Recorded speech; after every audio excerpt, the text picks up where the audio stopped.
All right. Well, salam alaikum, everyone. We will start with this discussion of Surah Nas. Now, the resources that we are using, uh, I'll go through them. The first resource is Quran.com. It's a pretty cool resource in that, it has the Quran with multiple translations.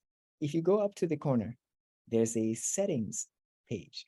Now, in the chat, I'll put the Quran.com link to the chapter Surah Nas. Let me do that right now. Okay. So if you want to follow along, you can watch, or you can get the link independently. Now, if you go up to the settings, there's various options that you can choose. There are different Quranic fonts. They're expressing the same language and sounds, but they slightly differ here and there.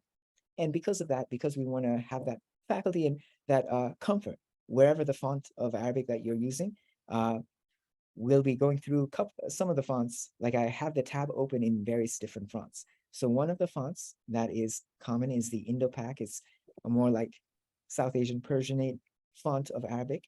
There are certain conventions with regards to the voweling and the signing that are used in this particular font. And it can be a good beginner font for individuals. But then we also have what's called the Uthmani here, the Uthmani font, which is more commonly used in Arab countries. And there's slight differences in how the symbols that come up. So just so that you're comfortable with that. And then there's another option that comes up with regards to tajweed. Tajweed is expressing the pronunciation. So some of these letters, you see that some of these regions have different colors, and these are to indicate certain tajweed rules, articulation, pronunciation rules that we'll be trying to talk about in depth. Another resource that you can look at is this corpusquran.com. We hadn't used this in the other sessions, but this could be a really helpful thing. So I'm going to put this in the chat as well. Let me do that. And what you see here is that it goes through the whole chapter word by word, and then using the syntax and the sounding afterwards. So that's really helpful. And then also, if we want to refer back to the main letters, we have this chart that we'll refer to, because some of the letters, as you know, look differently based on where they are in the word. So these are the resources that I'll go through on Quran.com.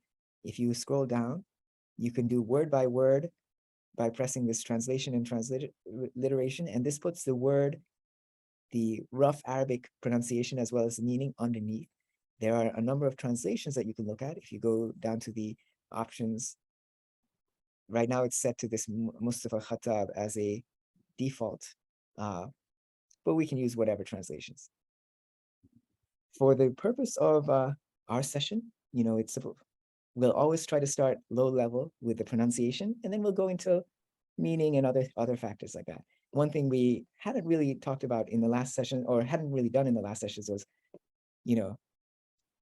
say the verse out initially. So what I'll do right now is I'll read through Surah Nas, and then we can start with each verse. So seeking refuge in God. Bismillahirrahmanirrahim. قل أعوذ برب الناس ملك الناس إله الناس من شر الوسواس الخناس الذي يوسوس في صدور الناس من الجنة والناس. All right. So that's the basic meaning. As you see, there's this very, very distinct rhyme of the surah. Every verse ends in that nas sounding, that sound, and it can be a very quick surah to memorize on account of that. As much of the surahs of the Quran, there's like a rhyme inherent to a distinct rhyme in each of the surahs of the Quran. And so we start Bismillahir Rahmanir Rahim. We talked about that before. In the name of God, the all compassionate. And we'll start with the first verse. قُلْ أَعُوذُ بِرَبِّ النَّاسِ. All right. So again, what we do, we'll start very basic with each letter and the sound. So as you see, this letter is the qaf, a loop with 2 dots above it, and the u vowel, qu, and then the lam with this stop indicated here. Qul, qul. And qul is a command to say, a first person command. Here it's interpreted to be addressed to the prophet, but it can be extended to all humanity. Every individual reading the Quran is given this command, qul, to say. The next word, this is an alif, and it has this a vowel on top of it. A, a, and then what is this vowel, this consonant? This loop. Yeah, any takers? It's the ayn. Ayn, right. So the ayn with the o, with the u vowel on top, o. And then when it's followed by a wow, that u vowel is extended. So o. This can be a little bit of a difficult, yeah, it's like a little bit of acrobatics with the back of your mouth. O. So o. O. And if you want to repeat that, you can do that. O. And then what is this consonant?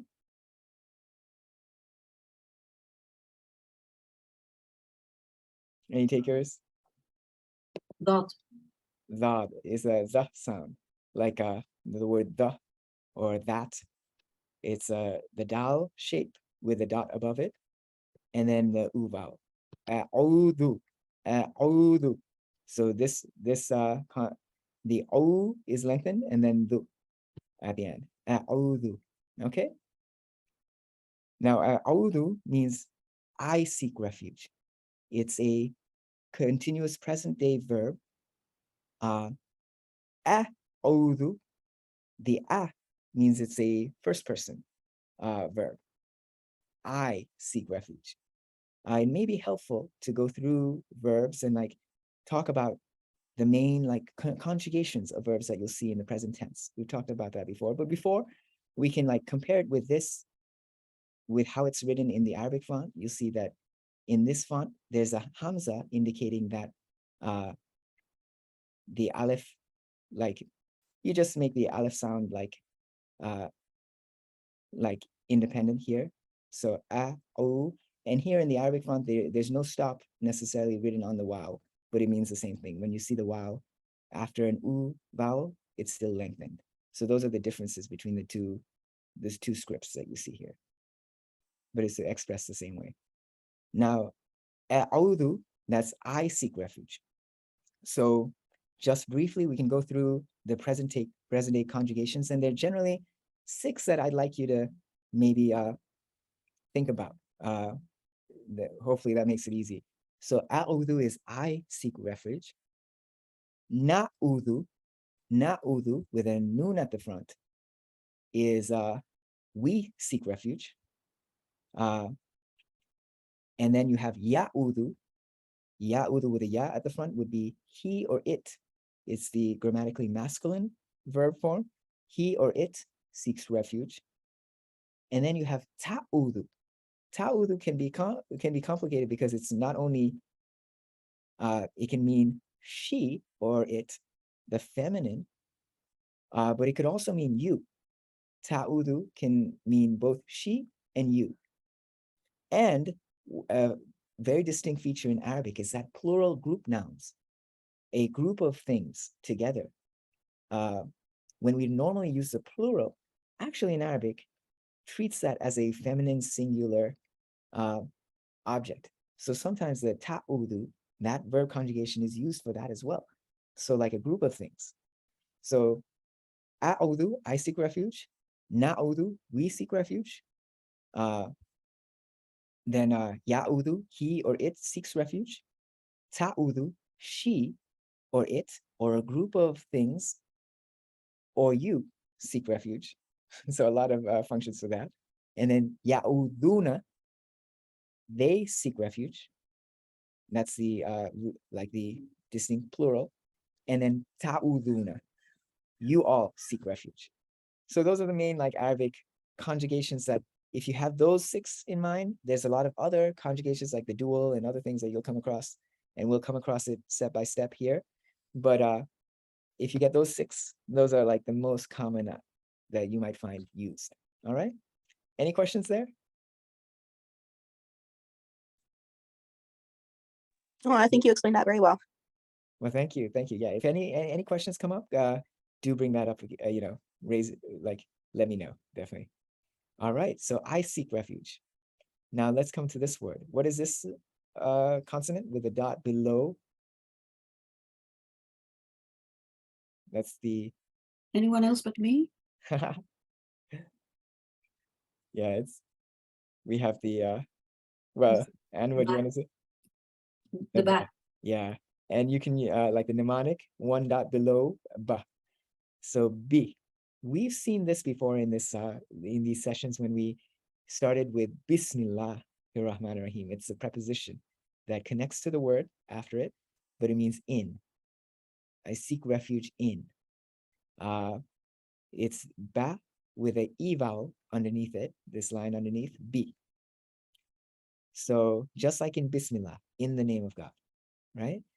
And then this is the ra with the a vowel on top, bira, bira. And we've talked before about how the ra sort of opens the vowel to an ah sound. Bira, bira. And then here we have another ba, but this is a ba as it stands alone. And you have this symbol on top. What's this indicate? Double pronunciation. A double, yeah, double that you end on the vowel and then it starts like you end on the consonant, but then the consonant has a vowel after it. So rabbi, rabbi with the e vowel underneath it. So be rabbi, and it's the same here. Be rabbi, all right. And so remember when we talked about the word Rabb, we've seen that before. Alhamdulillahi Rabbil Alameen. We talked about Rabb not just as a Lord, but sustainer, taking care of, the one who takes care of something, the cherisher, sustainer. As far as the grammar goes, Rabbi ends in the E vowel. We talked about that before, that is what we call the genitive case. That if it's the object of a preposition, the preposition is be, the word will be in the genitive case, and here it's indicated with this E at the end. So it's birabbi, not birabba or birabu or anything like that. Okay? Now we also talked about what happens when we see the word rabbi without the al in front. In Arabic, the al in front indicates that it's definite, the sustainer. When it's not with the al in front, and it's not with the nunation, the double vowel at the end, indicating the end sound, rabbin.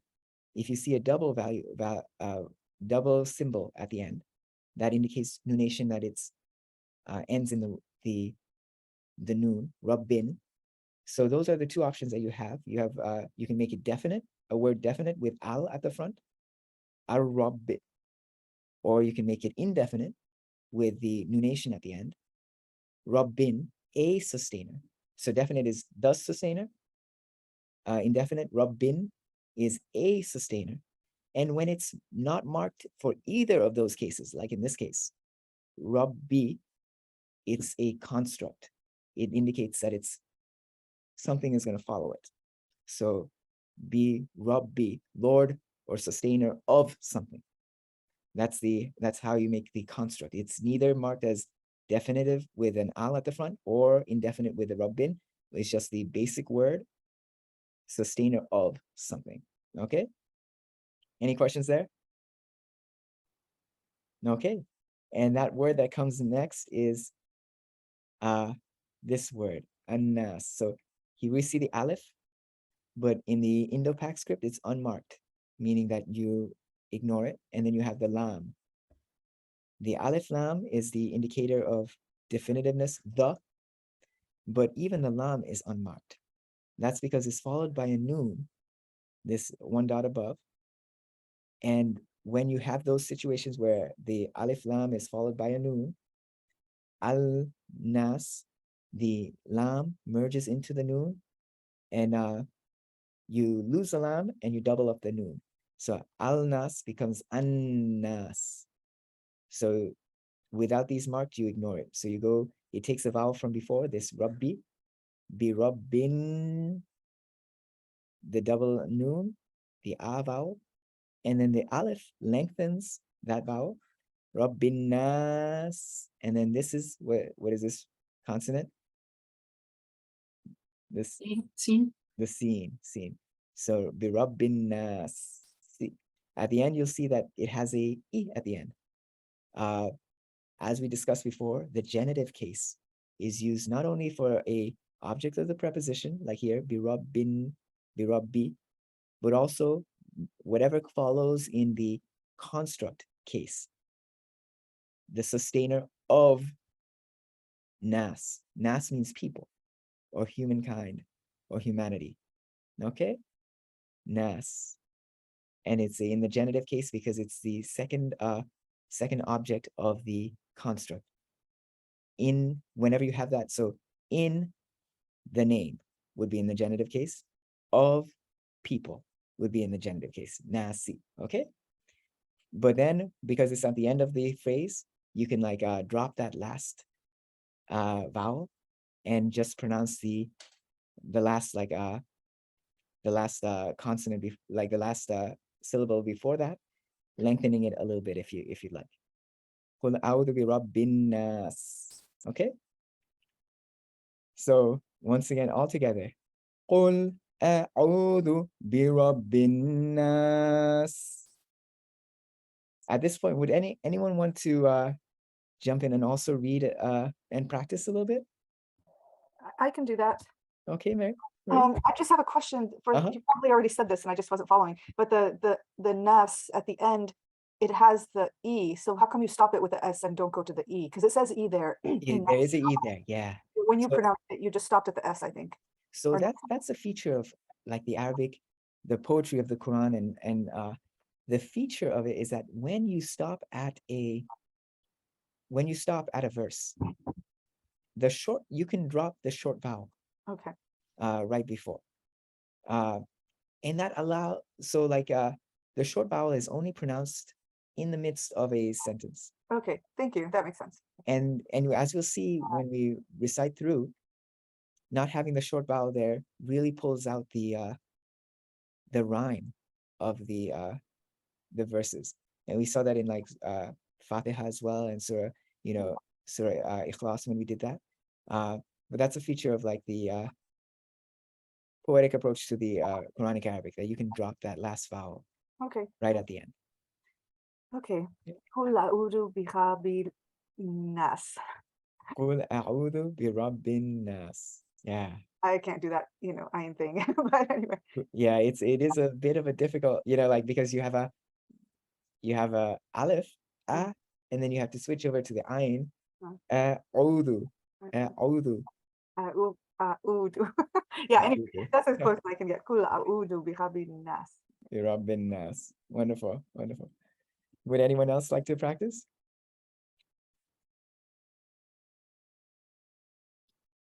I'll give it a try, but Okay. I know it, of course. So, قل أعوذ برب الناس. Bi rabbin nas. Okay.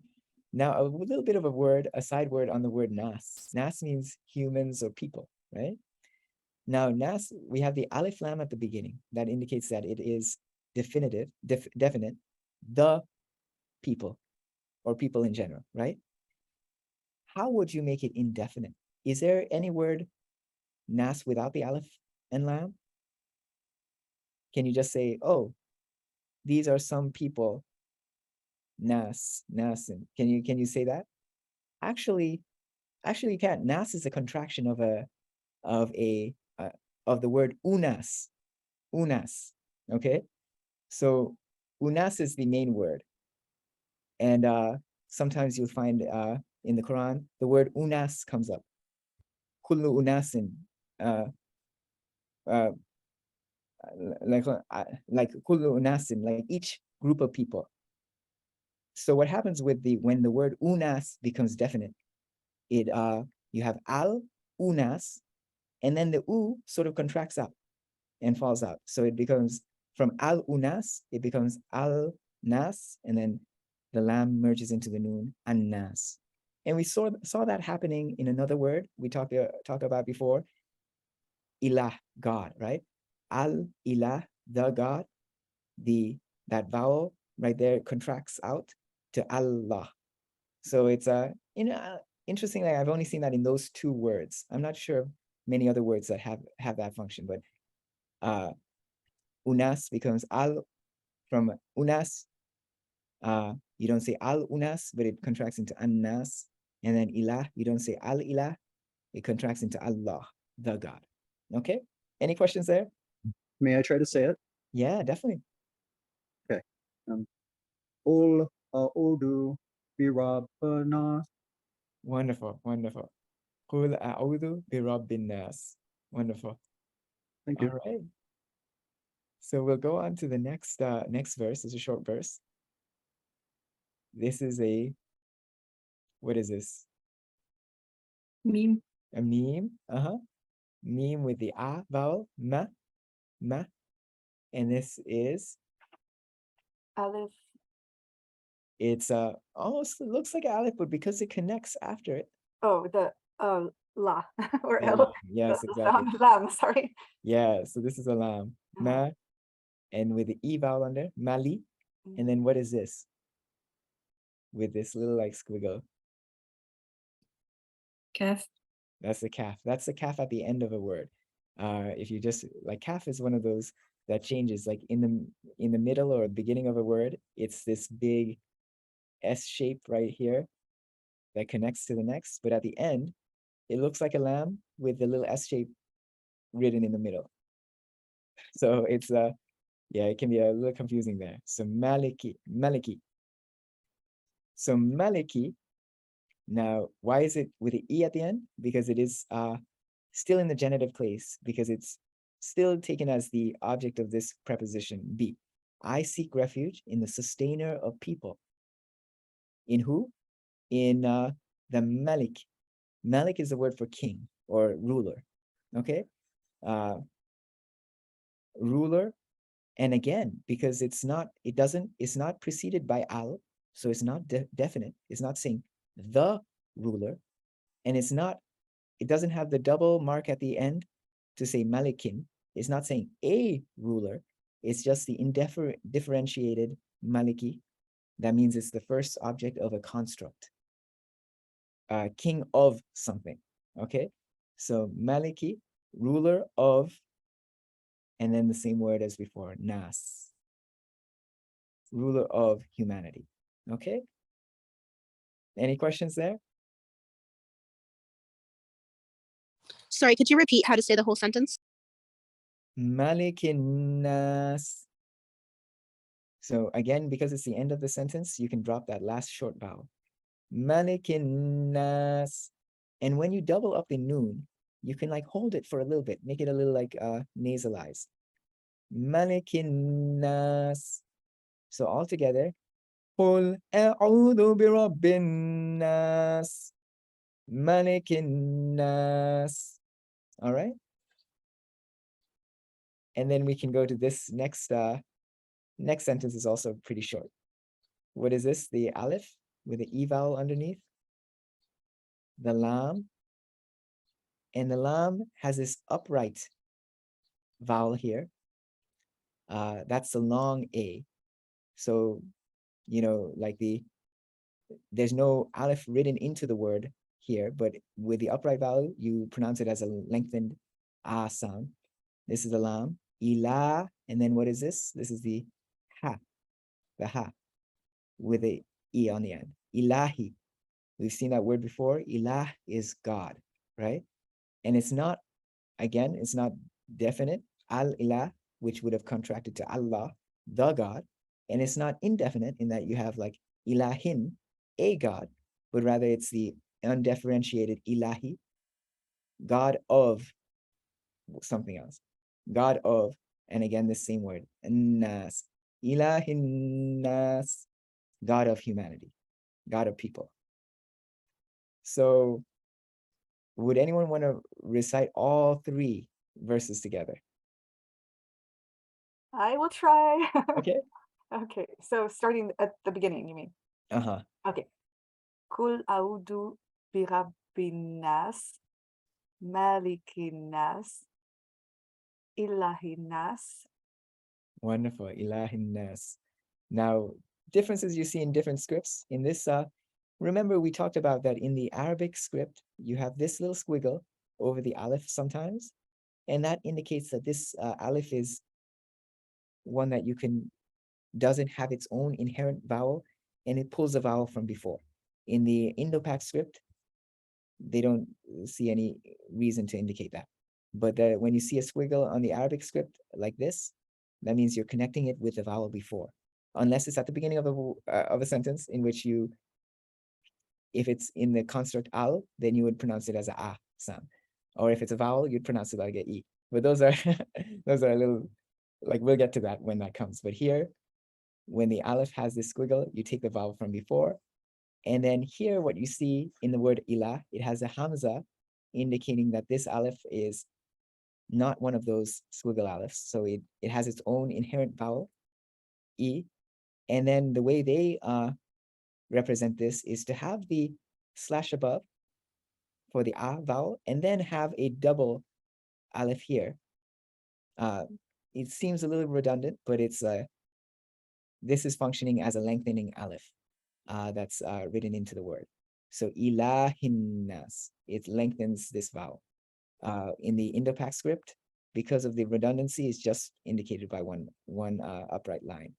So those are this is like minor font differences that I just want to point out, depending on whatever Quran you pick up. Okay. And then one last point that I wanted to mention on the word Malik.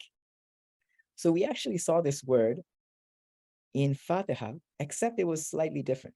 In the last session that we had, I talked about Surah Fatiha. Let's write that at Quran.com. When we open Fatiha, we see the word Malik here. It looks the same, except the only difference here is that there's this extra aleph here. So instead of being pronounced Malik in Surah Nas, Malik, or king or ruler, in Fatiha, here it's pronounced Malik. Malik means owner. It's the active participle of the verb malaka. So the owner of the Day of Judgment. But we talked about how different reciters may recite this differently. The most common way is Malik in Fatiha, but a number of reciters do recite this as Malik, such as in the Warsh West African reading, the Warsh reading, which is common in Africa, West Africa, you would hear the word Malik without the long lengthened aleph. So that's the difference in Fatiha. Some people pronounce it Malik, owner of the Day of Judgment, and some people pronounce it Malik, king or ruler of the Day of Judgment. And both are acceptable in Surah Fatiha. But when it comes to Surah Nas, everyone is unanimously on the same page with regards to reciting it as Maliki, as king. So it's not the differences in recitation that exist between different readings isn't a random thing, or else you'd find like random people pronouncing this Malik as well. But it can be, I just want to point that out, that here in this case, in Surah Nas, it's always pronounced Malikin Nas with a short vowel indicating ruler of the Day of Judgment. No, ruler of humanity, ruler of humanity. That's a little like high level, but I do want to bring in the fact that there are variants in reciting the Quran, and that is a beautiful legacy that we do have. So any questions there? Is that cool? So again, going through the meaning, Qul, say, a'udhu, I seek refuge. Bi Rabbin Nas, in the sustainer of people. Malikin Nas, the ruler of people. Ilahin Nas, the God of people. Any questions there? All right, all right. So now we're getting into more complex verses. We're making some headway. This is a meme again, and it has this E after it. Mi, and then what is this? Nun. That's a noon, right? And the noon has a stop on it, so min. And min is a preposition. It's a common preposition that we'll come across. Min means from. So I seek refuge in the sustainer of humanity, the ruler of humanity, the God of humanity, from something, right? So min. What's this next letter? I'll recite the whole sentence from the beginning. Min sharril waswasil khannas. So what's this? Sheen. That's the sheen with the triple dots above. So sha. And it has the a vowel on top, sha, and then r, the re with the doubling, and the e after it, like the e vowel after it. So shari. Again, because shari. Now, shari, what does that mean? Here, often you'll see the word like translated evil, evil, right? I think most translations have evil. I find that evil is like, I don't know, the connotation is really heavy. Whereas shari, I mean, like we think of shari and khair. Khair is good stuff. Shari just means like bad stuff, the bad stuff. I mean, like, doesn't it feel like evil has like a really heavier connotation than, like, I don't know if there's Arabic speakers in the group. Shari may have just a sense of seeking refuge from the bad stuff. That's that we'll see. Any questions there? And again, shari is the undifferentiated word. It's like, it's not ash-shari, it's not the bad, it's not sharin with a double letter at the end, it's not a bad stuff, it's shari. So it's the first word in a construct. Shaheen. Just a question: is shari does it mean like bad deeds or naughtiness, or what is? It could mean like just bad in general. Like we talk about khair and shar. Like khair is good stuff. It could be anything good, and shari could be anything bad.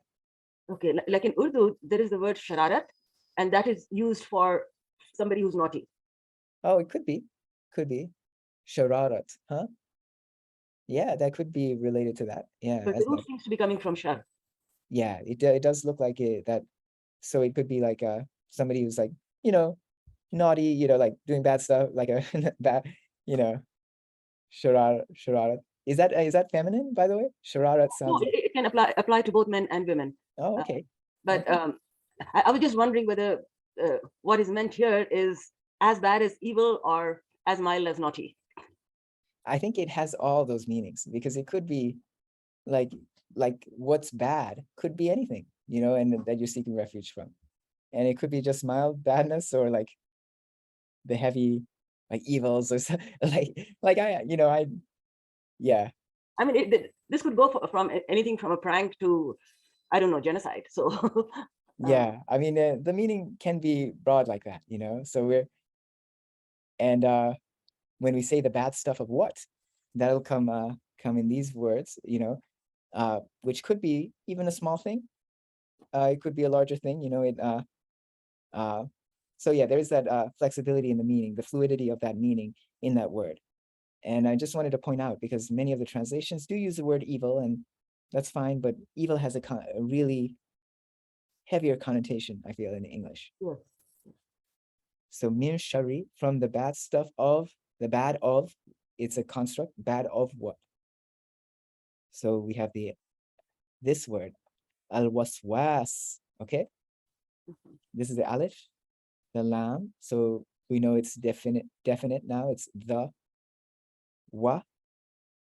This is the waw with the aleph, the waw with the a vowel. the sin with the stop, another wow with the a vowel. Now lengthening aleph here was was, and the sin again with the e on the end because it's in the genitive case, because it's the evil or the bad of this word was. Okay. But if that is whisperer, then could this mean like gossip? Well, that is one of the fascinating things that when I was preparing for this, I was like, oh my God, this word, I always overlook it. I always overlook the meaning, but waswas, all these translations translated to whisperer, but that's not what waswas means, okay? And I like to find the actual translation, the actual meaning, you can go to, like even here, if you go through the words, it'll say the whisperer, and it gives a sense of this, like, oh, maybe it's talking about this supernatural being, like Satan, the whisperer, somebody who's whispering, right? But that's not the meaning of waswas. So I pulled up Lane's lexicon. This is a bit of a high level, like Lane was a Orientalist who worked in Egypt, and his lexicon is like amazing. He translates like the Arab dictionaries like Taj al-Arus and Lisan al-Arabi into English. And so his lexicon is one of like such a powerful work of the Orientalist era that brings this so much of the meaning into English. So if ever you have a question as to an actual word in the Quran, Lane's lexicon. So I'll write that here, Lane's lexicon here. Do you see that? This is such an amazing resource, Lane's lexicon. So you can find a word through this like website. Let me put that in the chat as well. And like for so long, you see the translation always the whisperer. And like, I never really thought about it, but no, waswas does not mean whisperer. It means the whispering, okay?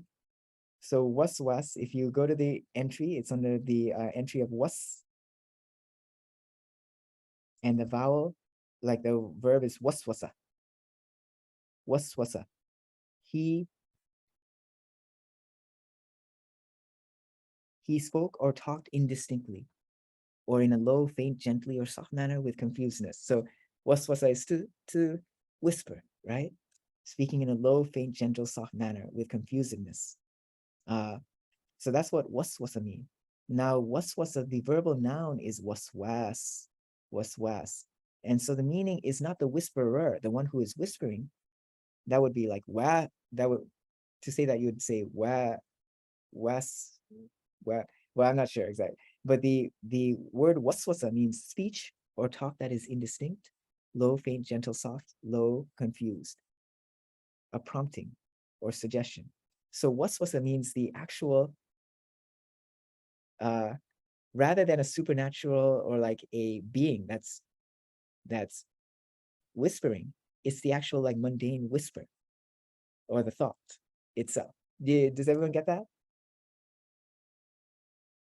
Suggestion, what is vain, unprofitable, destitute, an evil, unprofitable idea, imagination, or thought. So yeah, the meaning of waswasa, I'd always overlook that, but it's not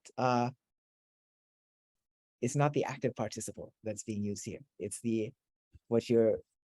and only after all of these meanings do you see the word in Lane's lexicon, al-waswas, the devil, or a name of the devil. It occurs in verse 4 of the last chapter of the Quran, and said to mean there, dhul waswas, the one who owns, the one who possesses that waswas. So that's an interpretation that it's the devil or something like that.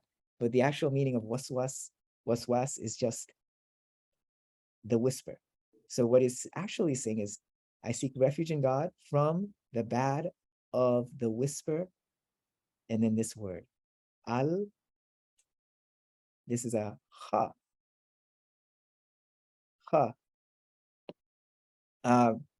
Kevin, I see you join back in. Yep, I made it out of the other meeting. I survived. We were just talking about this word waswas. Yeah, it's great.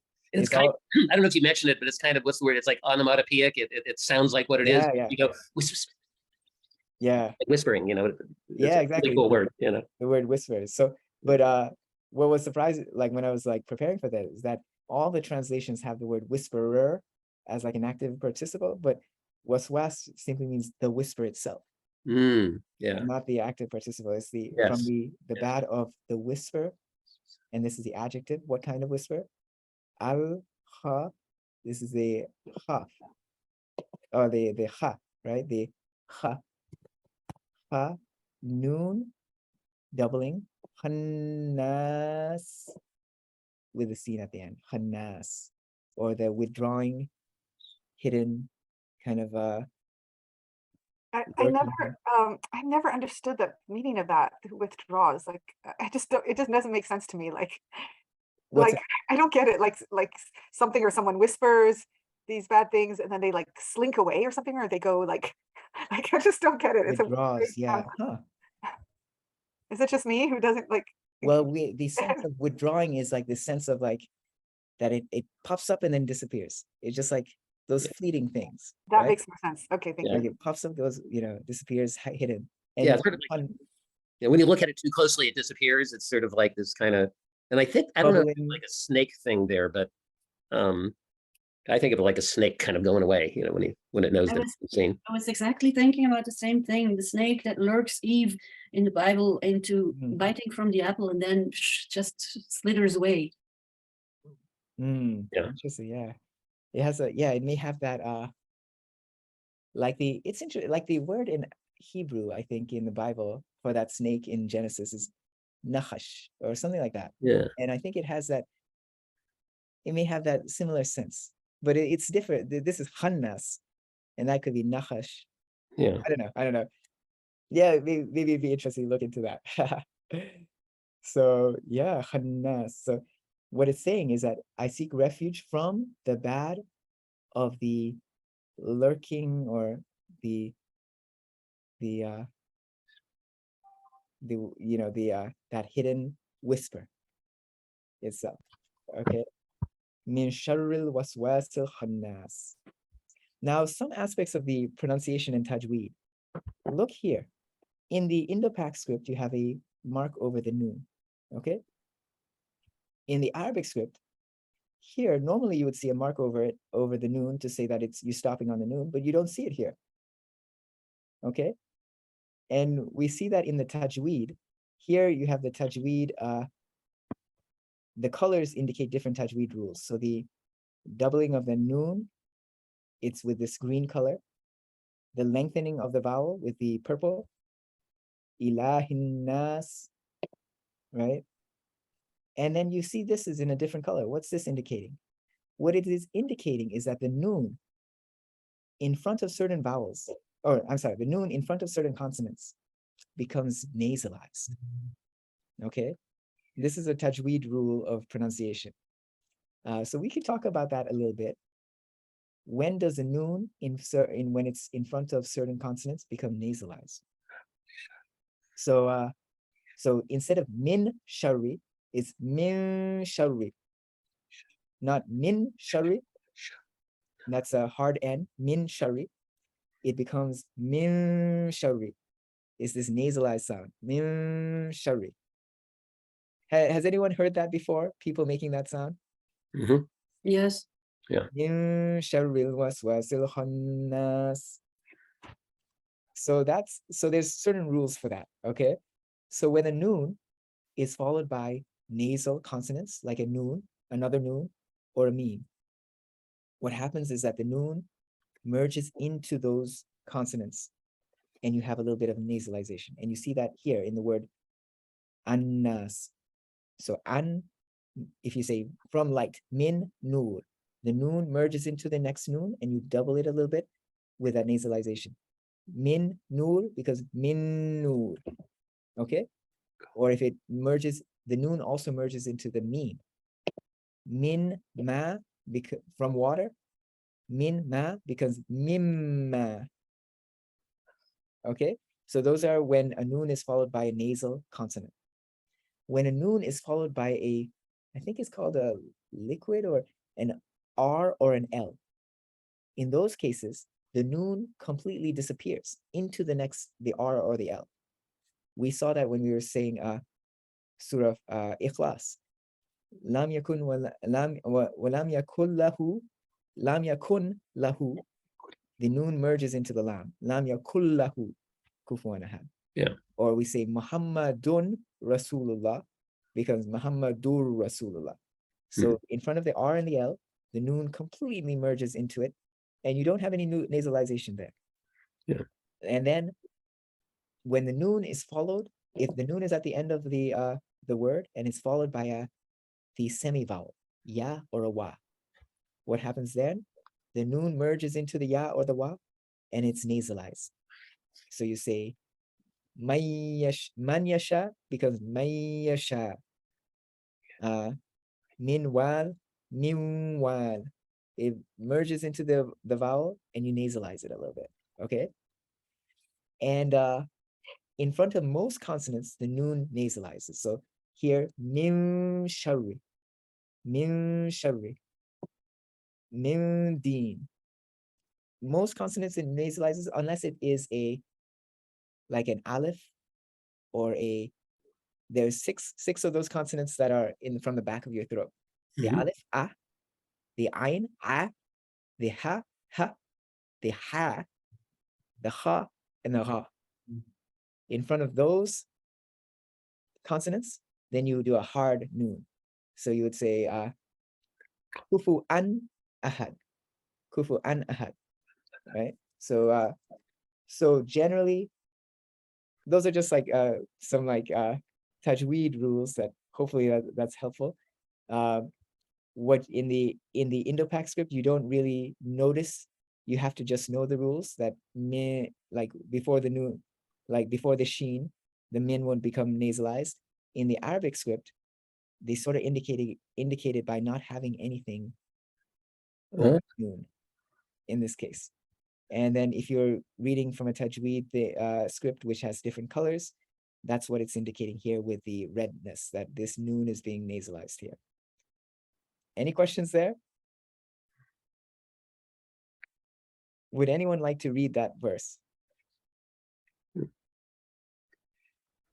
I'm wondering if we could even, for the people who are less confident, maybe we could even do one line at a time, take model one line, one ayah, and then everybody repeat that ayah or even read it together. But maybe one line at a time might be a little bit less daunting, and everybody don't feel shy because we're all beginners. You got to start somewhere, and it really is helpful just to try to do your best, and give it a shot. Right. I'm willing to try them all. Okay, sure. Okay. Ol udu bi ra bi nas malaki innas ilahe innas mirn shuri in wuswa. Waswasil Is it wasi? is waswasil, waswas. Or is waswas? No, okay. So waswas, because of this aleph, the second syllable is lengthened here. Waswasil, because you connected with this lam. Okay. Khannas. Like this is a, but after a ha, it sort of becomes open. Khannas. Waswasil khannas. Thank you, Jeff. Thank you. That's great. So Thank you. I'll go through it. قل أعوذ برب الناس ملك الناس إله الناس من شر الوسواس الخناس. So this is, you see, like the reason we have different scripts is to see the different variations in how the letters are connected. Here in the Indo-Pak script, you see that the lam connects with the kha underneath al-khannas, and here you're seeing here that they're connecting it to the top, and both are valid ways of writing, connecting those letters. So the lam connects to the top of the kha here, it can be confusing when you see the variations there. But those are just like calligraphic variations between different options. Anyone else want to like say or just recite this verse? I'll take just the first ayah, and if somebody wants to repeat the first ayah, if that's easier. So, أعوذ بالله من الشيطان الرجيم بسم الله الرحمن الرحيم قل أعوذ برب الناس قل أعوذ برب الناس قل أعوذ برب الناس. Would anyone want to repeat that?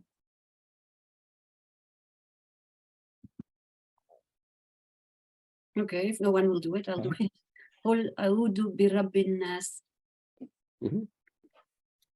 And then It's hard.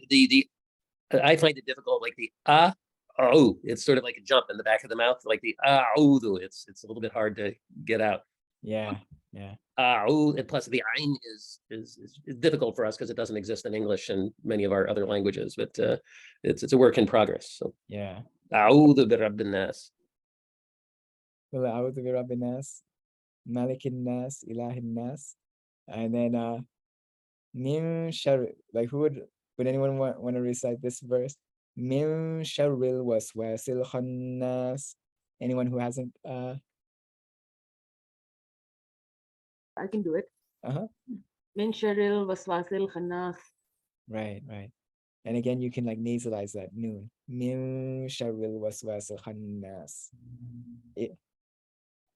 Easier Alright. when you have cold. What's that? Easier when you have a cold.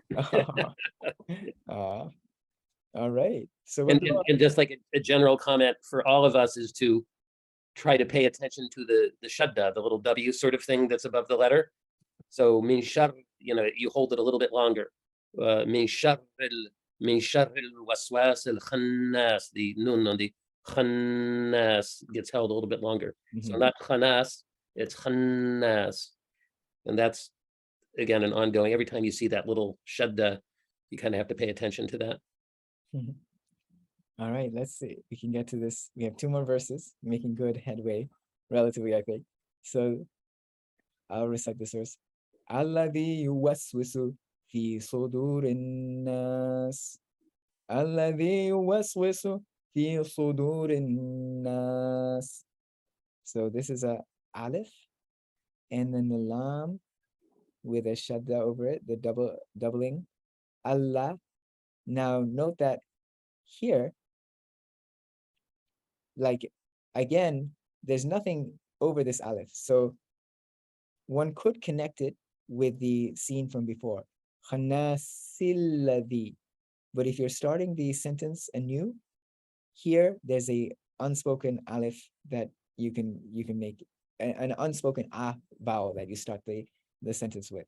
Alladhi, this is the da, and the ya lengthens it.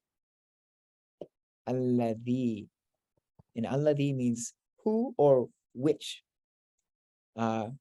It's the relative pronoun, like or the from the bad of the hidden whisper that yuwaswisu, the verb that does something. Okay, and you'll see that here written like alladhi. Again, it's like this aleph with this mark, this squiggle on it, meaning that it can take the vowel from before, but if you're starting off the sentence anew, you'd pronounce it with a Allah, the.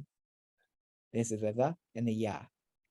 And here in this, it doesn't necessarily mark out that you stop on the ya, but because the ya is there, you still lengthen it. Alladhi. This is a U.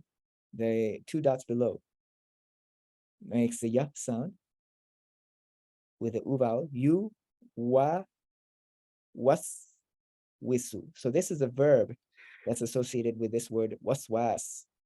You waswisu. That whispers. Okay, that whispers. You waswisu. Remember, we talked about those conjugations of Arabic. There are various conjugations.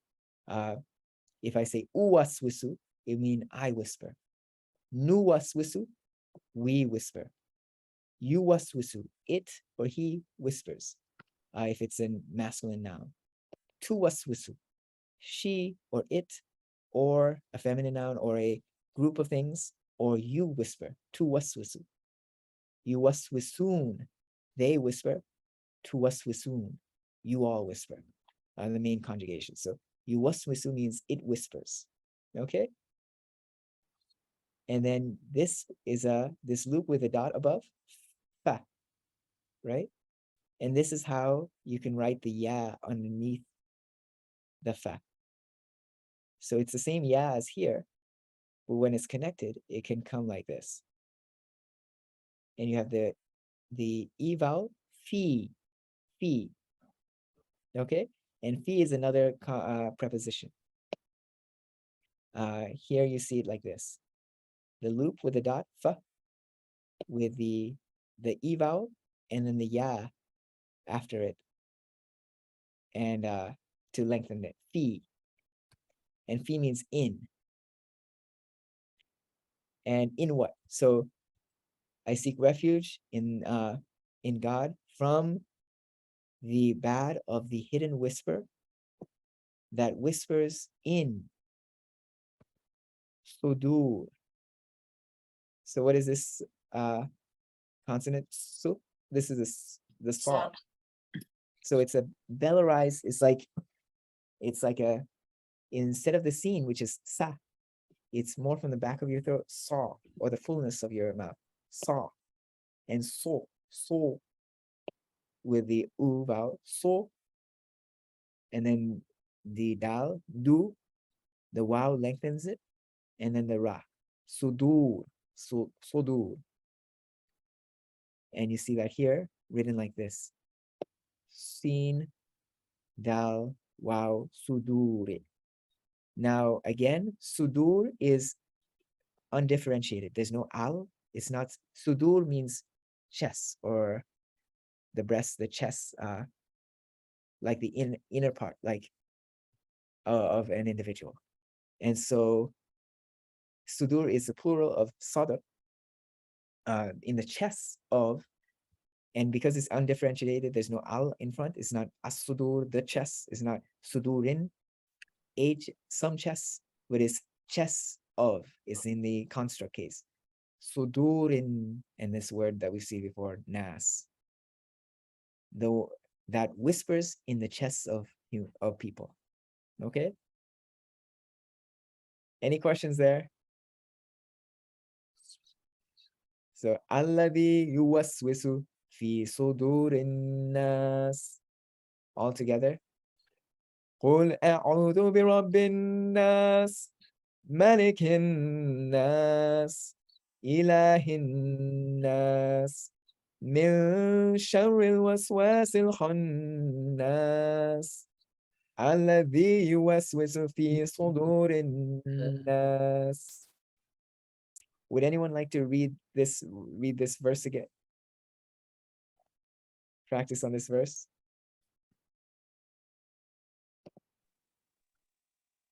I'll do it if no one else wants to. Wonderful, Jeff. Aladi u waswiso fe so do not. Wonderful. Alladhi yuwaswisu fi sudurin nas. Wonderful. Who whispers into the hearts, the chests, like it, this, like the chests of humanity, of people. Okay, and then we'll get to this last verse. We've seen this word before. This is the meme, mi, and the noon. This time the noon has a vowel after it. We've seen this here, from. And what happens is that when the min, the word min, is followed by something that has an alif lam, it becomes mina. It merges into, you add that vowel to merge it into the next word. Alhamdulillahi Rabbil Alameen. I'm sorry. Oh, so mina. Okay, and then this is the alif lam to read this verse. Minal jinnati wan nas. Okay. Alif lam and then jeen, a dot below with this wave-like shape. A dot below is the jeen with the e vowel. Minal jin, the noon with the doubling. Jinna. And this is, I don't think we've come across this letter before. So jin, this letter, it looks like a ha, right? It looks like a ha. It looks like a ha, but it has two dots above. Ta marbuta. It's called ta marbuta. And the interesting function of that is that if it's in the middle of a sentence, that makes a T sound. And but if you end on it, you drop the last vowel, and you can, that T like changes into a H sound. So here you're reading the word minal jinnati. Jinnati. But if you were to end, because you're continuing on with the sentence, but if you were to end on this word, minal jinnah,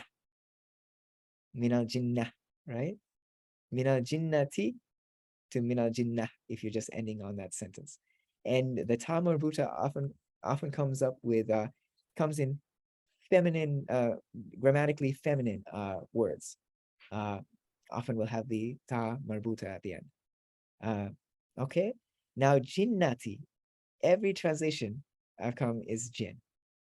And it plays into this cosmology that's in traditional Islamic idea of like beings which are hidden, called the jinn. But the meaning of jinn is actually a lot more interesting than that. And it would be good to look into that. Again, I like looking into Lane's lexicon, if you're interested. Let's see, I have this open. So Lane's, it can be a little overwhelming, but you see the word, like, here is the entry for the word. Wait. For the word, the root jannah. And if we scroll in, jannahu, it's a verb. It veiled, concealed, hid, covered, or protected. So some, like, to jannah something is to cover it, to hide it away. It veiled him, concealed him, covered him with its darkness, or darkness covers. So darkness does this action of jannah. And then when we come to the word jinnah, so we have to like look through the entrance, the entries, and you'll see the word jinnah here. And it says, see its synonym, jinn or junoon. Okay, so we'll go back to find the synonym, jinn or junoon. And this is such an interesting entry of the classical Arabic. Jinn, the primary meaning of jinn is not a being, a hidden being or secret being, or like these spirits or whatever. The primary meaning of jinn and jinnah is darkness, as in the darkness of night, because it covers, it hides. And the last is, or all signifies intense darkness, the confusedness of the darkness of night. Janan signifies night, or the dense black darkness of night. Junoon, the veiling, concealing, or protecting of darkness, protecting darkness of night. Concealment. There's no concealment with this thing. La jinna, wa la jinna, bil baghdai wan nadarish shaz. So there's no concealing. There's no concealing. And then And second, could it mean dark thoughts? it could, or this is why I bring it in, so that we know that words like the Arabic words can have that fluidity of meaning, right? So only the second meaning of the word jinnah is the genie, sometimes angels, according to the spiritual beings that are concealed from the senses, or that conceal themselves from the senses of all such beings, as opposed to ins or human, thus compromising the angels, all of these being jinn. So angels could be, because they're hidden, could be among the jinn, or because they're feared but not seen because they're hidden, or certain, or according to others, certain of the spiritual beings, or a certain class of those spiritual beings, with different grades, like the good being the angels, the evil being the devils, and the middle kind, amongst which they're good or bad, are the jinn. So all these, like, there's a lot of like questions of what are the jinn, but the core meaning is darkness, right? And so when we read Surah Nas, what is the meaning? Like, that we've gone through the meaning.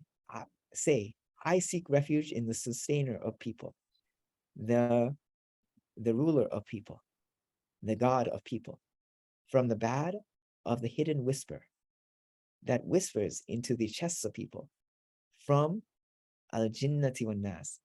It could very well mean from the darkness, from the hidden, everything that is hidden, and from humanity.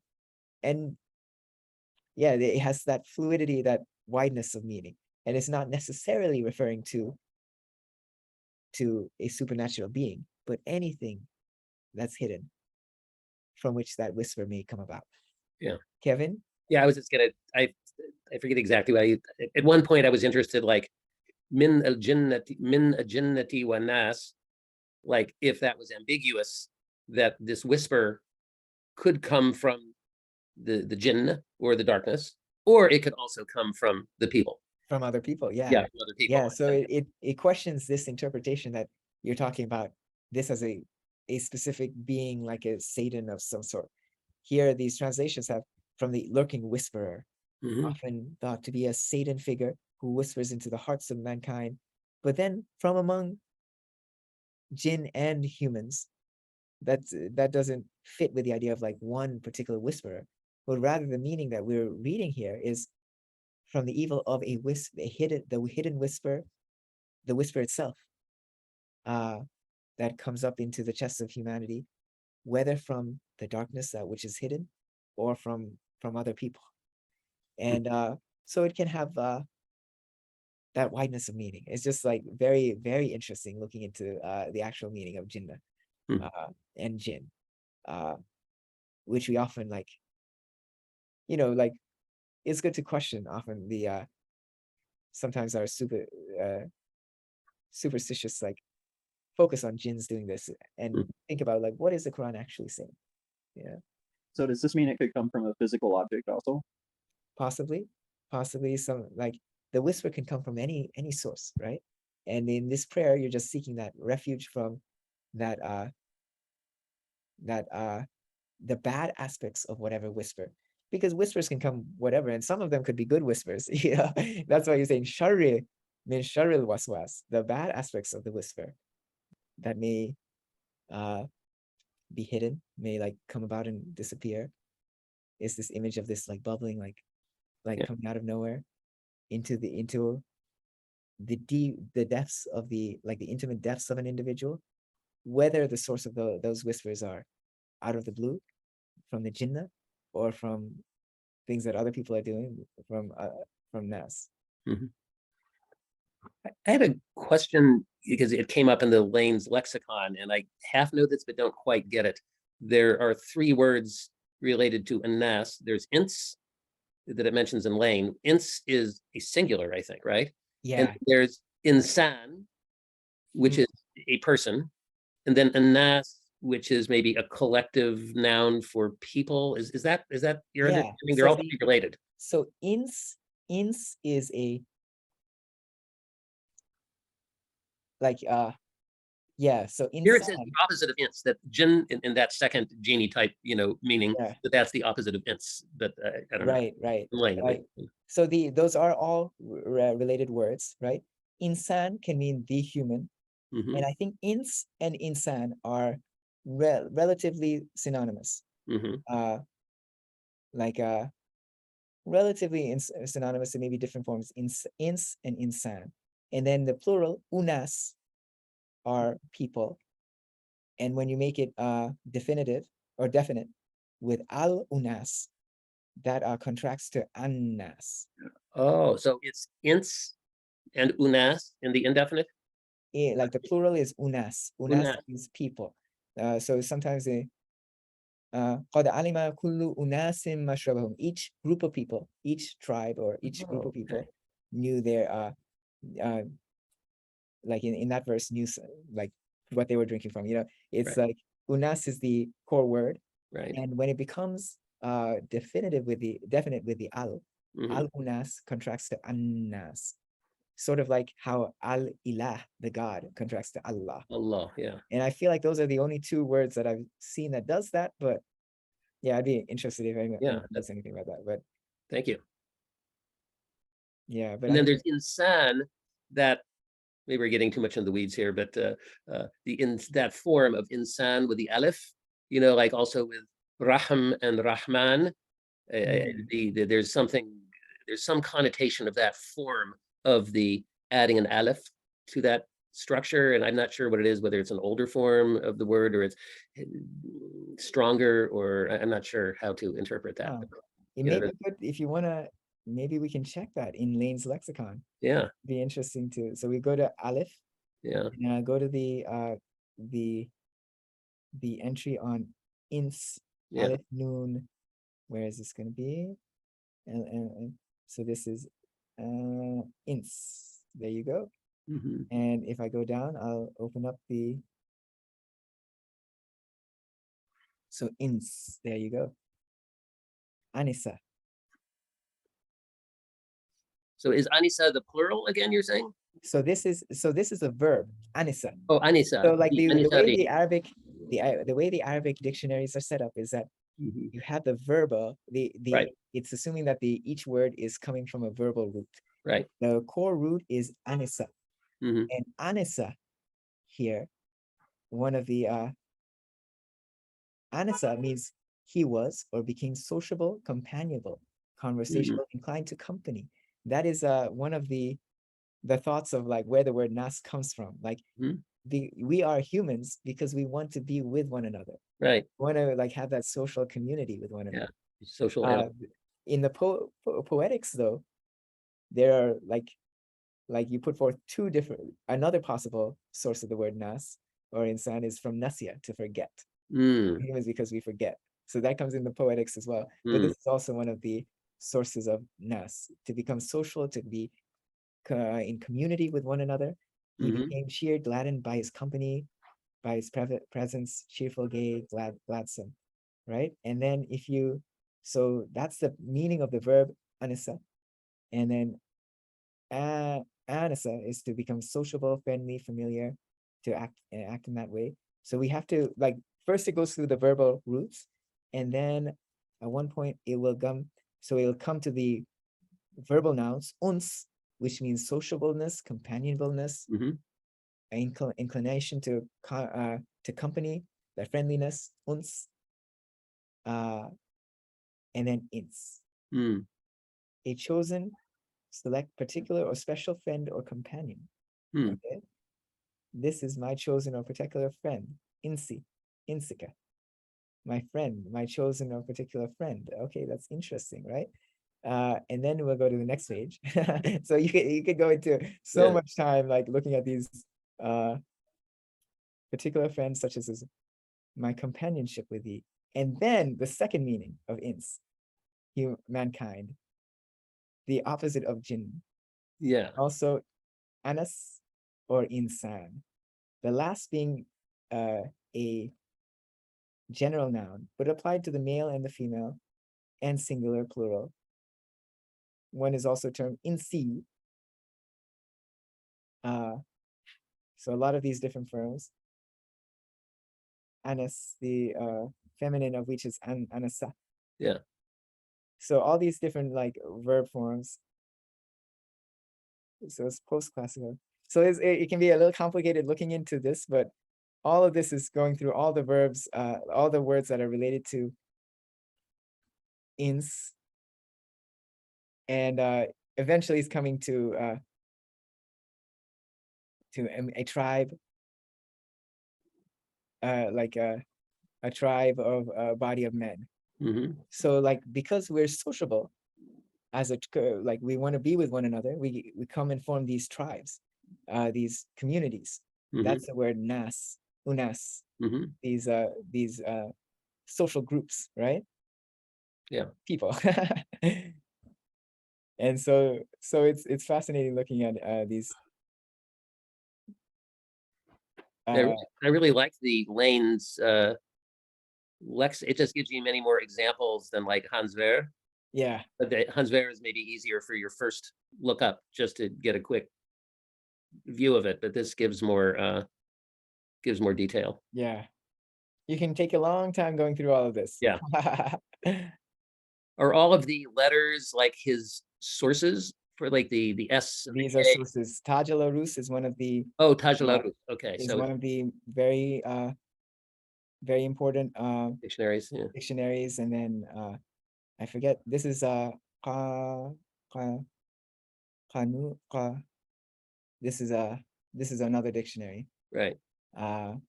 And these are different sources for the yeah, I forget which one's what. Yeah. Okay. So he probably says at the beginning of the book what the abbreviations stand for.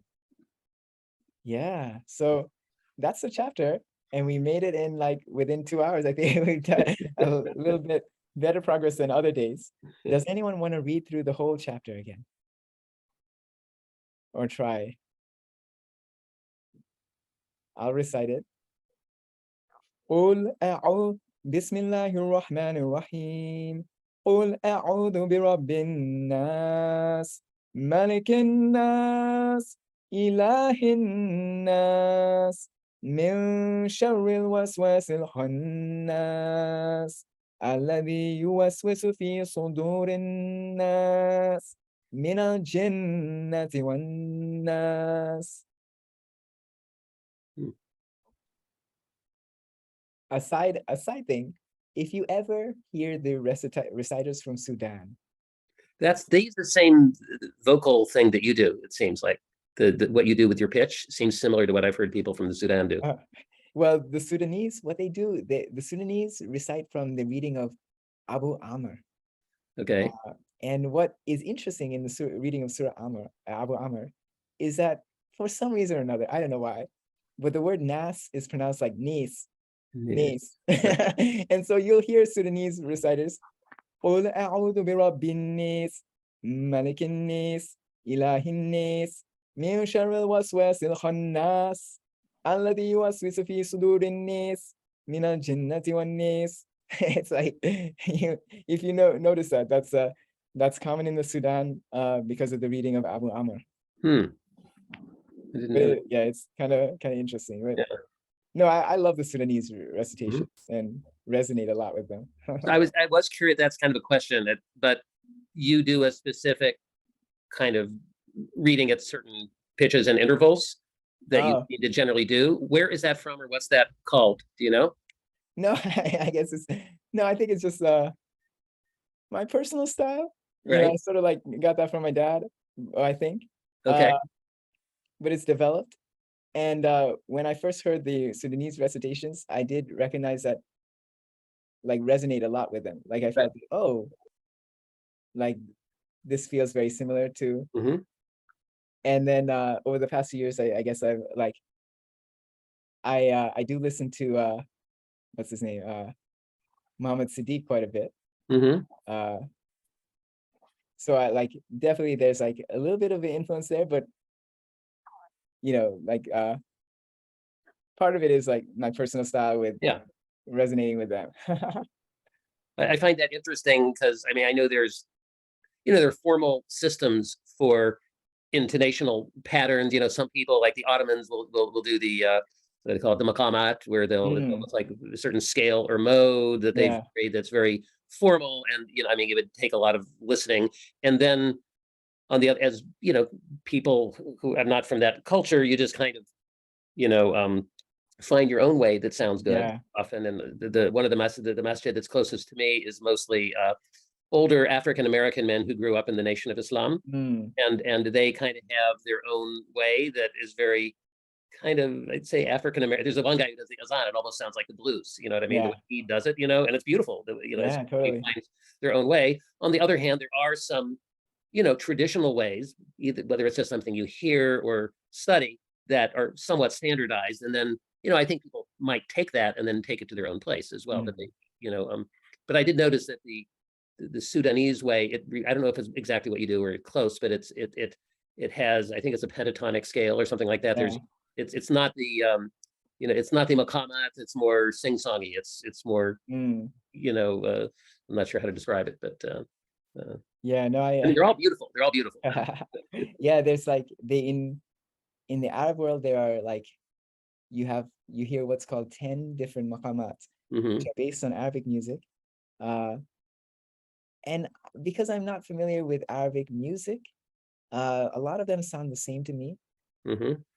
But there's the Nahawand, which is a Yeah. minor scale tone. Yeah. There's the Ajami, which is a major scale tone. Those stand out to me. Right. Sometimes I can tell if something is of the Hijazi scale. Right. And then there's the Bayati, and a lot of them just sound similar to me. Yeah. But then like outside of the Arab world, every culture has its own.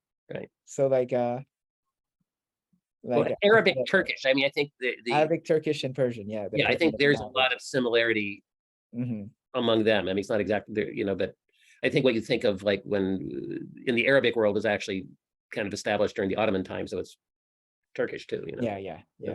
Yeah. But then Sudan, which has been out of that, a lot of Africa, which has been out of that, has had like pentatonic scales, like part of their music. You Yeah. know, they're in like traditional culture, and they Yeah. recite the Quran in that way. Yes, exactly. So yeah, it's wonderful that there's so much diversity there. Mhm. And like definitely like because my personal style, and then I've like developed like different personal styles, and then sometimes I try to do it in like the traditional Ajami or Nahawand as well. And then there's other styles that come in. So in my mind, I don't know how easy it is to differentiate it, but I have like 8 personal like different styles of like intonation that I sort of sometimes alternate between. Mhm.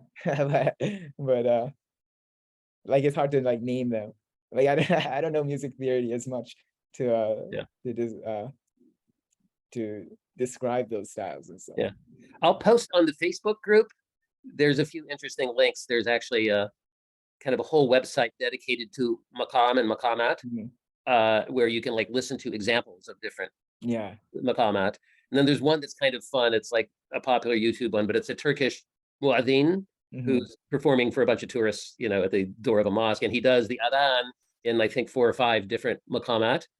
And he does it very beautifully, but he, you know, you can kind of, because they're back to back, you can kind of see, get the flavor. And then he even like talks a little bit about, you know, like this one I do in the morning because there's kind of a different vibe, you know, and it gets you going. And this one I do at night because it's a little sadder, and, you know, you No, for my personal styles, like before I knew anything about Maqam, I was like, oh, I have a day style, which is what I've been using today. Right. And then a night style, which has more of those minor tones. Yes.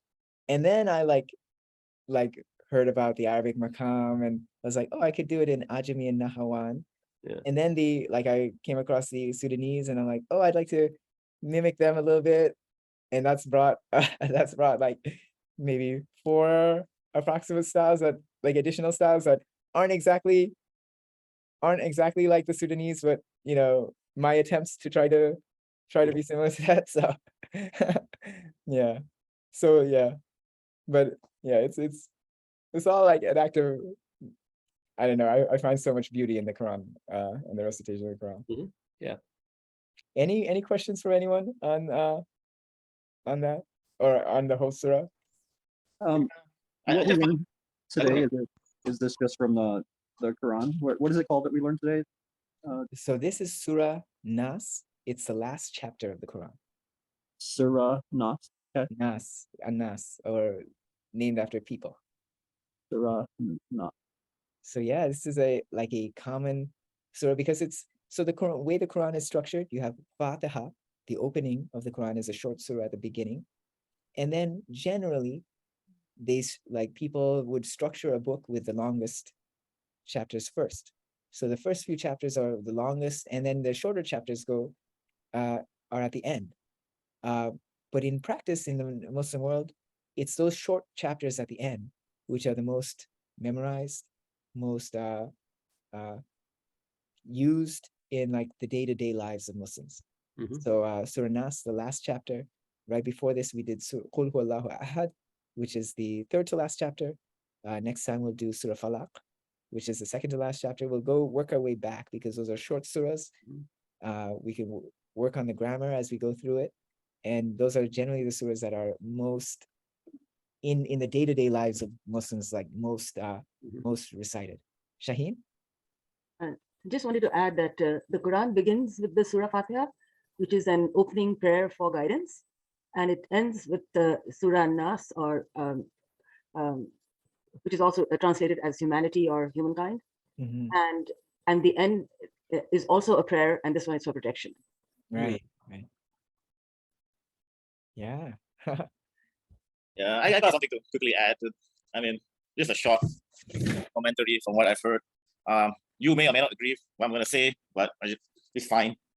So, when you were going through the words, you came across the word fi, and you say that's in. Yes, that's in. So the word ba in the beginning, like Bismillah, or A'udhu bi Rabbin Nas, again. So ba is also actually more accurately translated as with rather than in. So the thing is, when the translators, the Quran translate in the English, when they translate to English, they tend to be influenced by biblical way of representing things. So trying to say in the name of Jesus, everything what they say in the name of God, which is more like a with, ba is more like a with thing. Also, with regards to this verse, this surah, so for me, you must keep something in mind about the Quran. It is the first Arabic book. There's nothing before it. There's nothing in Arabic before it. There's no precedence. So that means you can look at the translation or what Lane's lexicon trying to say and everything. And that's fine. It's good. I mean, what you guys are doing today is great. I mean, I'm just saying that you take that with a grain of salt sometimes. Yeah. For example, if you say Lane lexicon say jinn is something hidden, okay, but in the Quran it says that when the first audience that Moses had with God asked him to cast his staff, and he said he saw it moving like a jinn. Well, if jinn is hidden according to Lane, then how did Moses saw it? Okay, so that's the thing. I'm gonna be careful about. And the Quran to me is not something. I don't see it as something that's from the Arabs. Okay, it is something to me. It's my personal thing. I think it is engineered. To me, it's a communication by a non-human entity communicating with humans. In just the Arabic is chosen, and certain words are the way it's designed is very deliberate. So there are certain pairs in the Quran. Okay? They're like Talut, Jalut, Mikael, Jibrail, Musa, Isa. So these words they kind of like almost come in pairs, and the contextual is they're almost paired together. And ins and jinns, they're the similar sound. Ins and jinns, they are humans and jinns, and the context of ins and jinns are very paired across the Quran. For example, the Nahar, the fire. Okay, it's the fire which people translate as hell. Okay, it's not created for dogs or cats or the T-Rex. It is created deliberately in the Quran says for ins and jinns. These two things, whatever you want to call it, I see it's a humankind, it's a species. And the Quran is basically a message saying that, hey, you two, you ins and jinns, okay, you two, you're on notice. You're in trouble.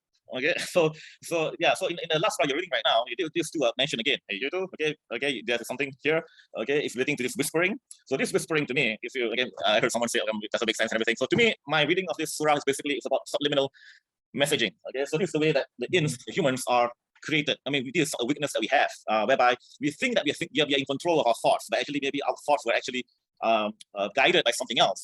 The advertisement companies are all notorious about this. They focus on sending subliminal messages, trying to get you to buy things or act in a certain way. So it's a subconscious programming that we are subjected to, and this is not something new. It's been happening.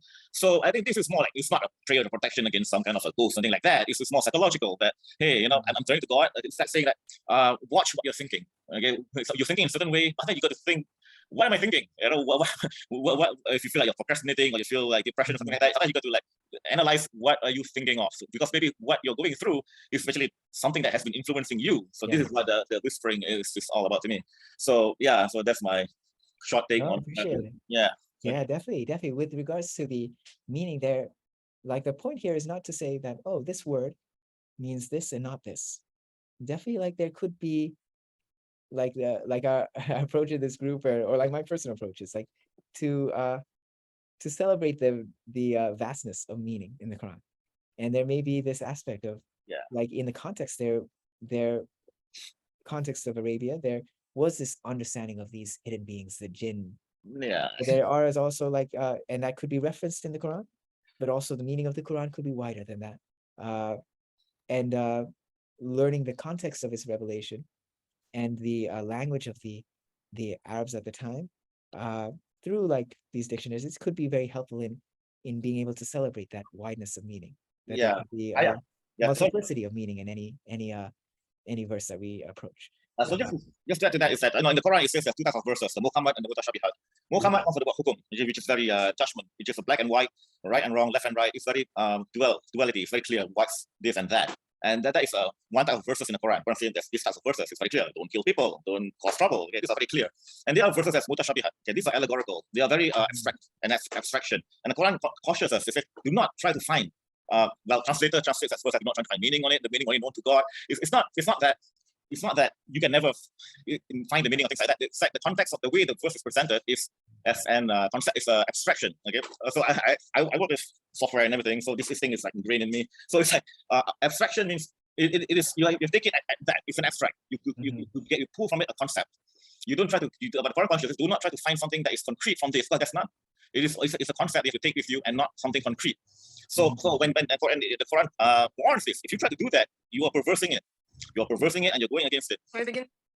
You're perversing the interpretation. You're perversing the message of the Quran. The verse says only people with a disease in their heart would try to find a concrete substance in this. It's not. It's conceptual. I can give you the verse. We're going to talk about Mutashabihat. Yeah, you know the verse. That's a verse like in Al Imran, verse 7. Yeah. So things in the Quran, we have to quickly we have to be careful to identify what is conceptual and what is concrete. Hukum Muhammad and conceptual. So the thing is, a certain Lane's lexicon, and sometimes you say, oh, I'm looking into the context of the way it's when it is revealed, how the context of people back then. I'm going to cut it short. I've looked. I'm sorry, this is going to blow some people up, but it's not really true. It doesn't have any significance there at all. It's a long story, but I don't put much weight on trying to see, what was what was Arabia at that time was like, and how this verse was revealed back then, and what was Muhammad doing at that time. That to me is totally not. There's no relation at all. I don't find the significance of knowing that to understanding what the verse is saying. That's where I'm coming from. But like I said, you just agree with me. But but just be aware that there are two types of verses in the Quran, and that's mentioned clearly in the Quran, and we must be careful not to try to treat one like the other when they're not actually the same type of verses. Yeah, I mean, there'd be multiple approaches to reading the Quran, and that's totally fine. And with regards to understanding it, there are those the conversation on the meaning and the discussion is like where the knowledge sprouts from. Thank you for that. I saw like a discussion on the side. Thank you all for joining. Kara, you had a question on this. Yeah, sorry, Adnan. I was just because we practiced the Surah Fatiha, and I'm like, I feel like I'm pretty familiar with it during my prayer and stuff like that. But I was watching this video last night, and she opens with it, and it's like 20 seconds in, so I don't know if it's something you're able to listen to for a few seconds. I did not understand half of what she was saying, and I thought, am I missing something? I don't know. We can check it out. Let's take a look. Can we begin with Surah Fatiha, please?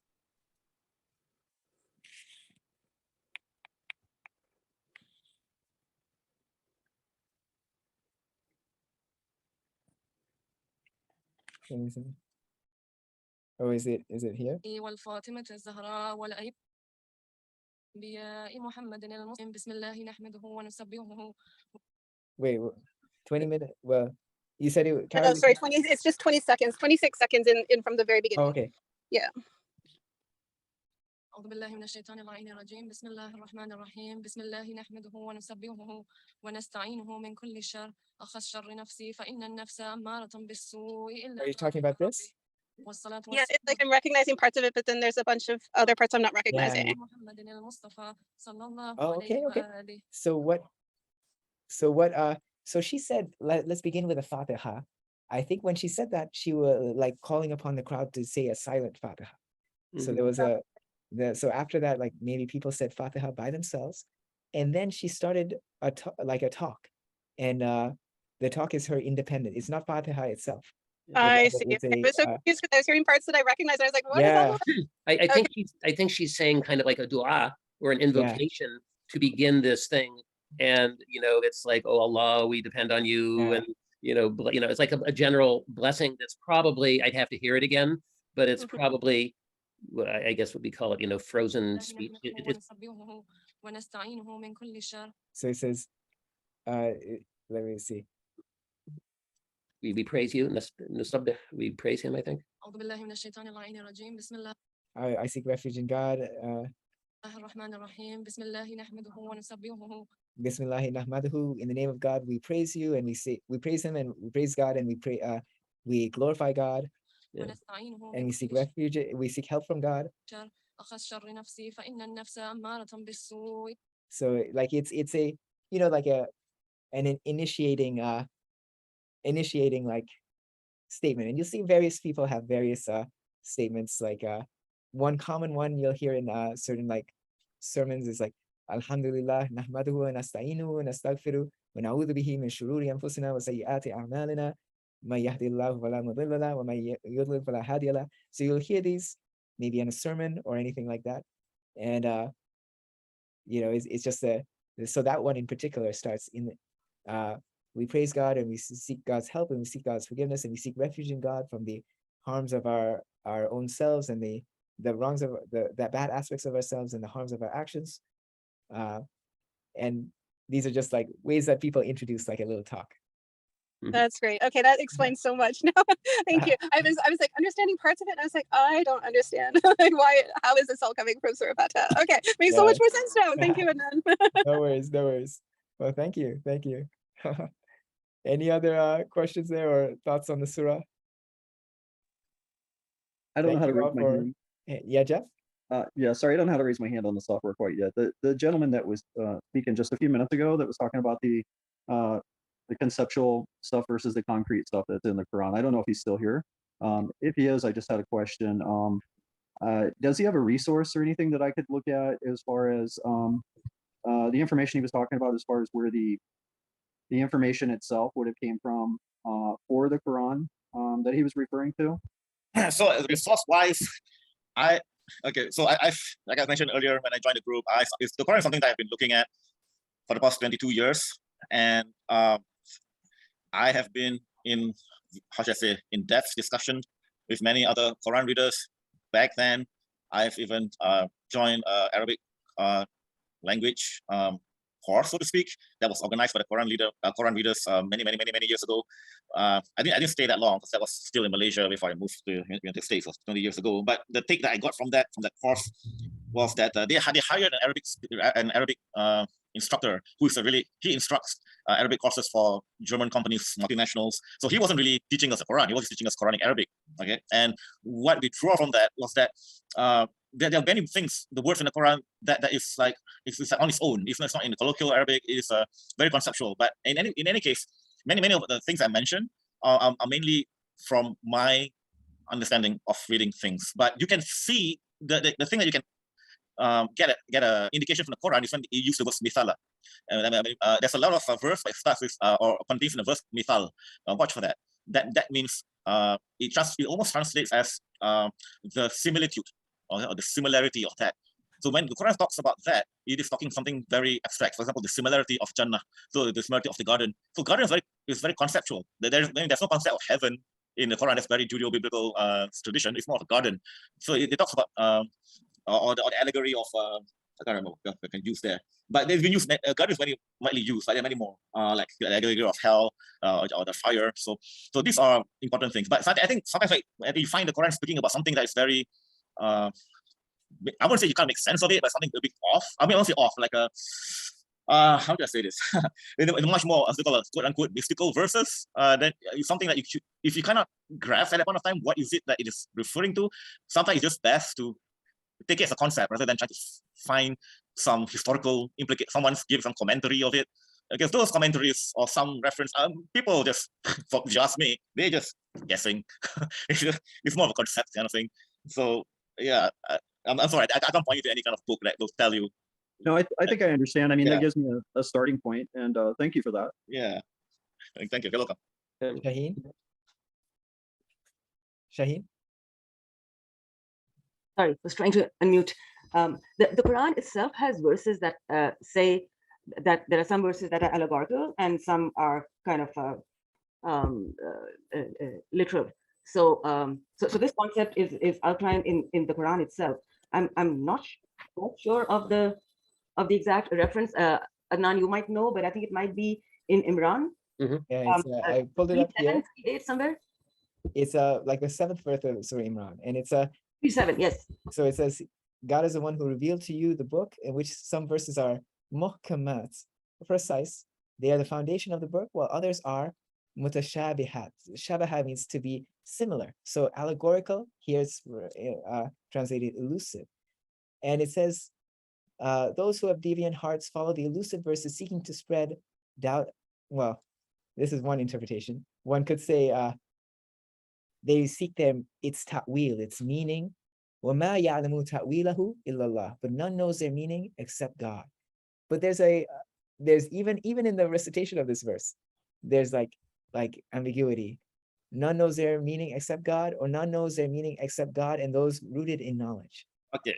And Yeah, so I mean, you have I like the way it is presented here, because very often people, and especially in I think in our tradition, people kind of take it upon themselves as though they have the definitive meaning. And this is it, and everybody's got to believe. Yeah. And there's nothing like that in the Quran. The Quran is basically your personal relationship with God's word. And what it means to you may be something quite different from what it means to somebody else. And that's perfectly okay. Yeah. All we have to do is try our best. And that our intention needs to be one of not trying to, as this verse was suggesting, spread false interpretations or to use our personal agenda to say, oh, look, this is what it says because I'm saying it. But for us to struggle with the meanings ourselves and to try and understand what God is speaking to us, and in that way try to come closer to whatever meaning we get from it. Yeah, so which goes back to what I was saying with regards to Lane's lexicon, because that referring to that will say, okay, jinn, you're saying jinn means something that's hidden. Okay, then that's kind of like a concrete definition. All right, that's what jinn is. But if you look at the Quran, how does the Quran uses jinn? That will give you an idea what jinn is. But I don't have a concrete definition of what jinn is. But I do have a concept of what it is from the verses that's in the Quran. So I cannot say jinn is a genie in Aladdin or some ghost or something like that. I'm not giving that meaning, but the concept of it I grasp from what is mentioned in the Quran. That's all I'm saying. It's not from Lane's lexicon. Yeah. Well, the role of using classical Arabic dictionaries and such is because rather than having a single meaning, as you've seen for a particular word, the lexicographers, these people who would love the language, recognize the fluidity of meaning. So rather than Lane's lexicon could be very important in that, rather than setting a single meaning, we can see the range of possible meanings. That there can be that, oh, does Jinnah mean like a being that's like a spirit being, or does it mean the darkness? It could mean both. It could mean you can appreciate the vastness of the meaning of the Quran. And a core aspect of this verse that we've talked about is what it's saying is that what we need is humility. When we come to the verse, we can't say that, I know the truth of this verse and what it means.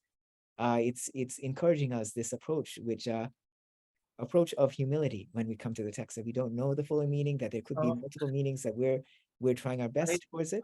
And likewise, when we understand the language, rather than rather than limiting our understanding of the meaning of the words, our study of the language, whether through lexicons and such, expands it so that the meanings that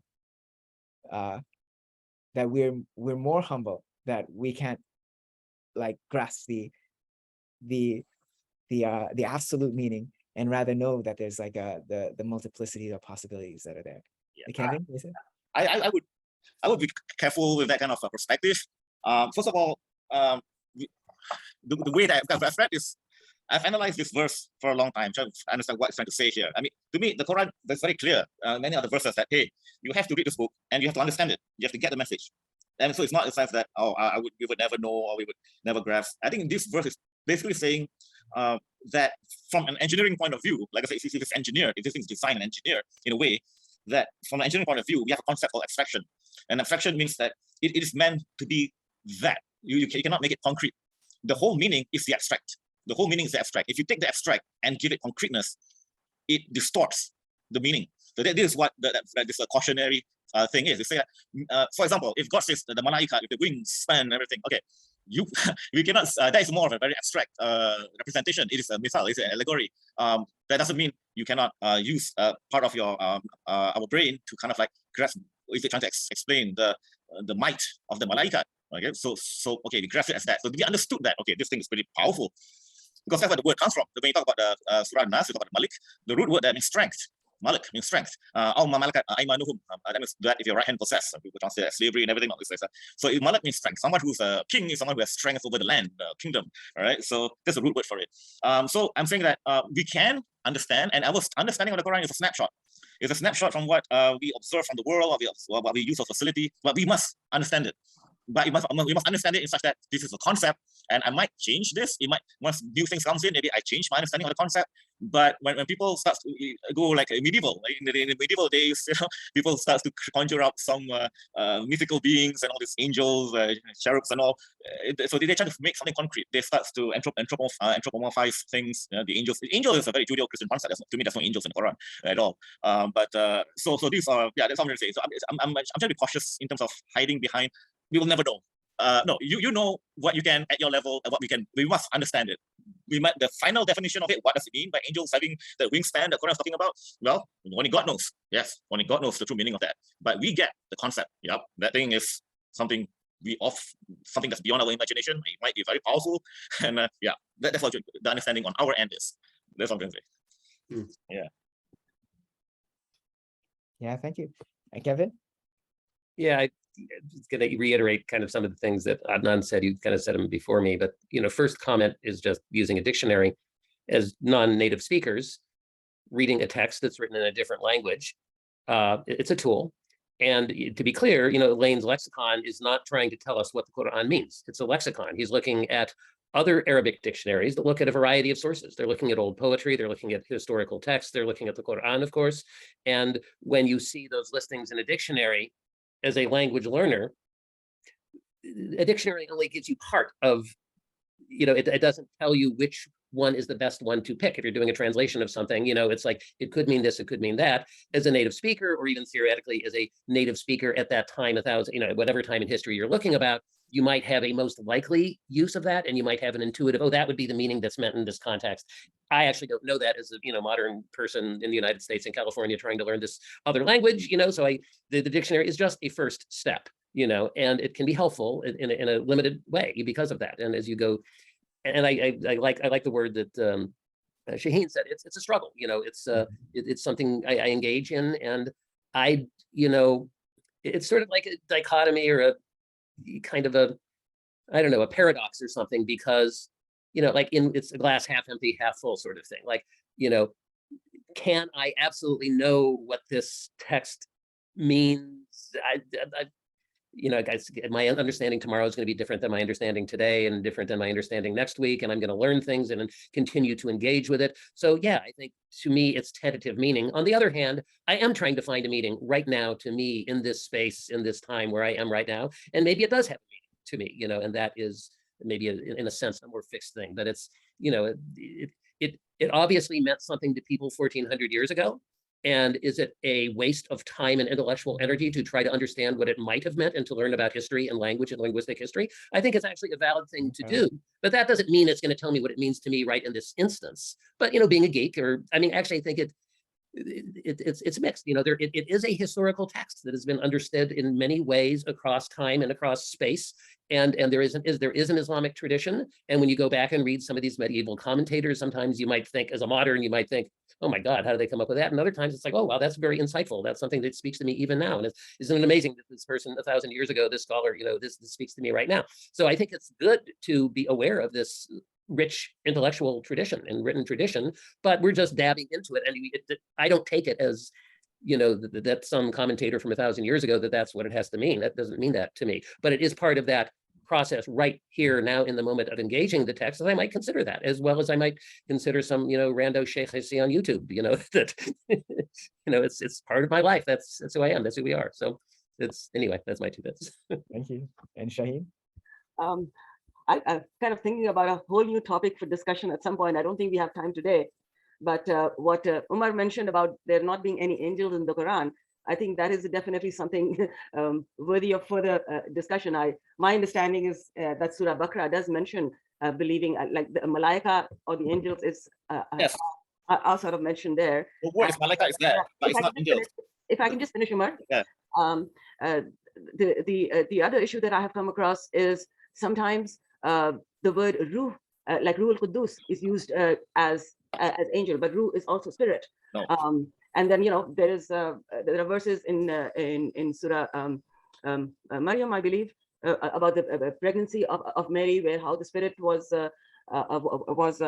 blown into her, and which is also referred to as Ruh, and how Gabriel appeared to her as a man, and things like that. So there is a lot of mention of angels in the Quran. It all depends upon how we interpret it. Let me correct you there. I didn't say malaikat is not in the Quran. I'm saying malaikat is not an angel, because if you read properly the part where the origins of the God and the creation of the Adam, he summons the malaikat, okay, to sujud to Adam. Okay, now all sujud except for Iblis.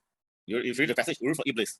Okay, so the passage goes, malaikat summoned, told to sujud, one didn't, it was Iblis, and it says he is from the jinns. So malaikat to sujud, Iblis, jinns. So malaikat is not an angel. Malaikat comes from the word malak, strength. Whoever is malaikat is from the word strength, malik, from the word malik. So whoever was summoned, from my understanding of this, they are like the chiefs, the kings, the chiefs. So I'm using very loosely here. Okay, conceptually. So conceptually, these things are there, and one of the malaikat is from the jinns. This is very important. It is from the jinns. So it is not an angel. Okay, so he didn't become the jinn. It is from the jinn, one of them. So certainly, Yeah, there's a lot of discussion that we can have. Again, like the recognition, as I mentioned before, as this verse is like impressing upon us the humility that we will have different opinions on the verses, and we may not know the full answer. And I'm glad that we have this discussion, that we can like flesh out these like meanings, come up and approach some understanding. So again, it's been a bit, right now we should like sort of end up and talk about like where we want to, like the next time we're gonna hang out together. We could do that 4 weeks from now, do Surah Falak. In the intermediary, maybe in 2 weeks, we could do a Quran, like a one of our normal Quran discussions. I'll stop the share right now so that we can and then we can just like talk about the planning and stuff like that. Is that cool? Yep. Okay. Oh no, not stop the share. What I wanted to do is stop the recording. How do I do that? Oh.